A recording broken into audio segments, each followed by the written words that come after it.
ছোটবেলায় যা ভাবতাম। এ ভগবান, কবে যে বড় হব কে জানে। বড় হলে ঘোড়ার ডিম আর পড়াশোনা করতে হবে না, আমার যা ইচ্ছা তাই করতে পারবো।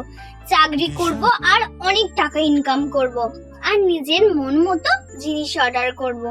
বড়রা এখন কত ভালো আছে, যেখানে ইচ্ছা সেখানে যেতে পারে, যা খুশি তাই খেতে পারে, ওদেরকে কেউ আর বকে না।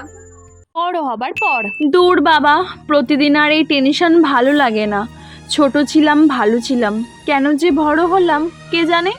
ভালো একটা চাকরি করে কি সবার দায়িত্ব নেওয়া মুখের কথা? এদিকে আবার সবাই বিয়ের জন্য প্রেশার দিচ্ছে, অন্যদিকে বয়ফ্রেন্ডটাও ঠকাচ্ছে। আবার যদি সেই ছোটবেলার দিনগুলোতে ফিরে যেতে পারতাম, মন খুলে একটু হাসতে পারতাম, মাথার ওপর কোনো চাপই থাকতো না। এই চাকরি, ফ্যামিলি, বিয়ে, বয়ফ্রেন্ড, সব কিছু চাপ আর সহ্য করতে পারছি না।